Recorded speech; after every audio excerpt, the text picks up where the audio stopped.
Ministers, ladies and gentlemen, dear colleagues, welcome to this second high-level academy on the green economy to be held at the ILO's International Training Centre in Turin.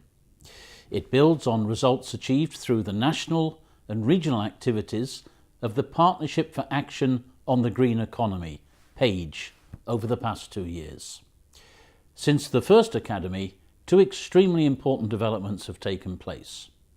In September last year, the United Nations adopted the 2030 Agenda for Sustainable Development, and then in December, the Paris Agreement on Climate Change was also adopted.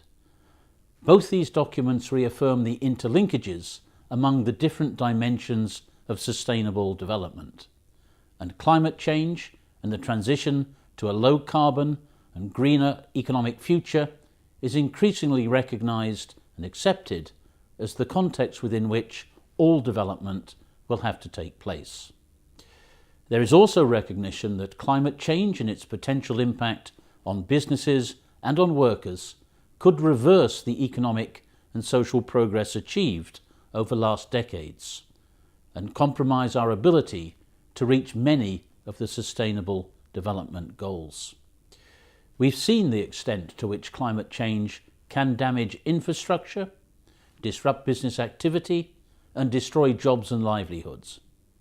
The effects of climate change are unevenly distributed across regions, across economic sectors, and segments of society. And as so often happens, women are more likely to be affected than men because of existing gender inequalities. However, the world does not have to choose between job creation and preserving the environment. In fact, greener economies can be engines of growth in both advanced and developing economies. They can generate decent work, green jobs that contribute significantly to climate change mitigation and adaptation, as well as to poverty eradication and to social inclusion. Across the world, demand for sustainable goods and services is increasing, and entrepreneurs, businesses, and governments are seeing sustainability not as a cost, but as an opportunity. Green economies hold a huge potential for new investment.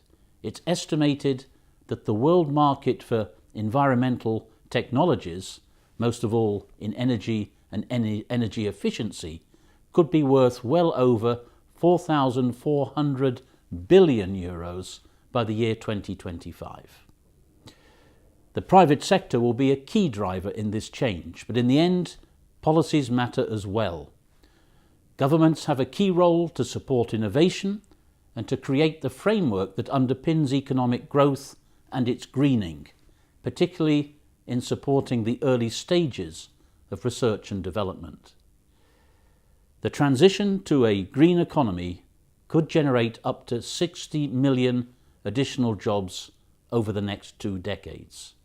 And we must strive to make those jobs both green and decent, and not only in terms of income, working conditions, rights and social protection, but also in their contribution to economic growth, sustainable development and poverty reduction.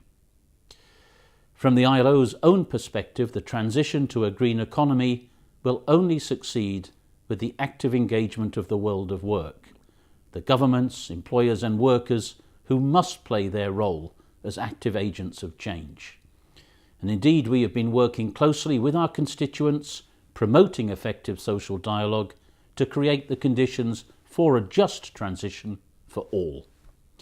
Last year, the ILO's governing body approved the guidelines for a just transition towards environmentally sustainable economies and societies for all, and the Green Initiative is one of the ILO's centenary initiatives. These will be fundamental in shaping our agenda as the organisation enters its second century in 2019. Partnerships between national and local stakeholders and between government, business and workers can help jumpstart the green economy by improving skills and knowledge, identifying employment opportunities, fostering innovation, and promoting sustainable green economy investments. And partnerships between the members of the UN family can further support this process at the national level. And these partnerships are critical for success. And since the first Green Jobs Report in 2008, we have actively partnered with the UNEP, the International Trade Union Confederation, and the International Organization of Employers under the Green Jobs Initiative. Building on this cooperation, PAGE itself provides a powerful vehicle to expand delivery and maximize the impact of all of these efforts. The Global Academy on the Green Economy offers a unique opportunity to bring together ministers of the environment and ministers of labour, as well as other high-level government representatives and our partners in PAGE, and it thus facilitates the needed global exchange of experiences and peer-to-peer learning. This meeting, we hope, can also facilitate the adoption and implementation of effective national policies by creating a stronger global community with a common purpose, advancing towards an inclusive green economy with a strong focus on decent jobs. And so I very much hope that this experience will be enriching and helpful in your future work. I wish you all the best for a very successful academy, and I look forward to receiving feedback from you on your work. Good luck.